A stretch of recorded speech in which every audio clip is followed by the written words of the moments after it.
Babel, BABBEL.com. And from the listeners who support this NPR station.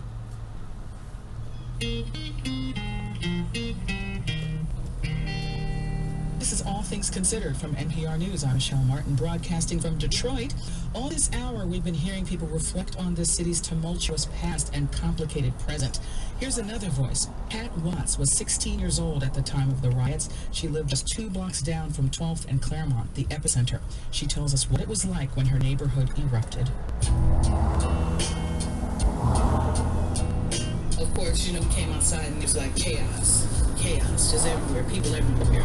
There were black people coming in from other neighborhoods, white people, Spanish people, all colors of people coming to loot and steal. Next thing you know, there's a National Guard, and they would say you can't go to the store, get in the house. There's a sniper on the building behind you, get in the house.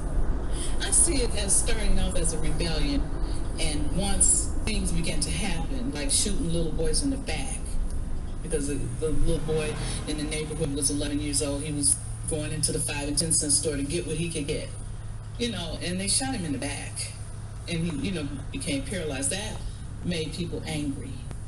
And when they did finally clean it up, all we heard was promises of what they were going to develop and do with 12th Street. We're coming back. It's going to be this. It's going to be that. So all the promises that were made, they did one little strip mall right in that close area, and they did the apartment buildings. And other than that, nothing came back. Nothing. That story came from the Detroit Historical Society and was produced by April Van Buren of Michigan Radio.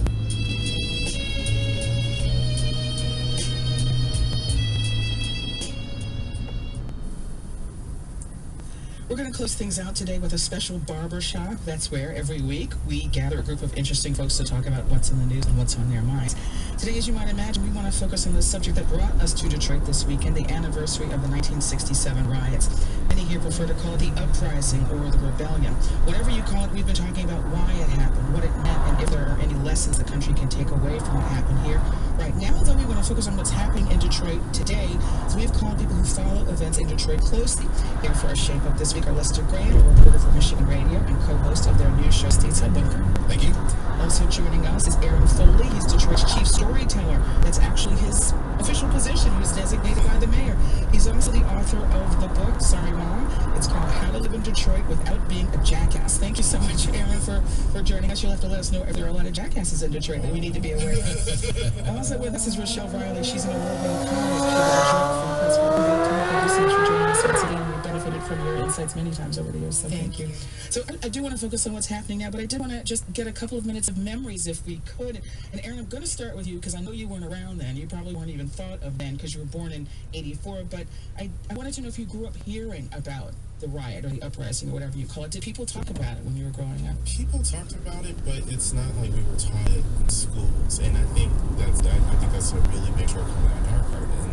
And to be honest, there's a lot of local history that I think should be taught in schools as a subject, but no, I mean, it's one of those things that was talked about at home, little every now and then, and you just hear about, a riot, quote unquote, but not really. Like, it wasn't until I became older and I started studying demographics of Detroit and started studying the history of Detroit that I learned about it.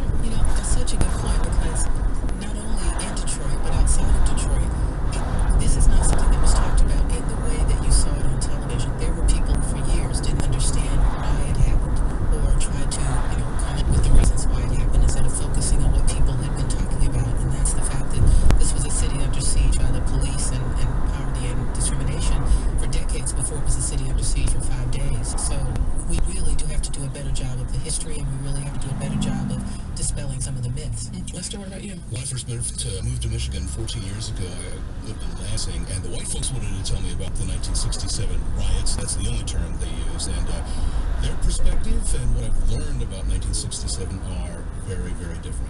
What did they say? What was their narrative about it? Basically that black folks were crazy, the city went to hell in a handbasket, and it's never recovered. And that's the attitude generally for folks who aren't familiar with Detroit.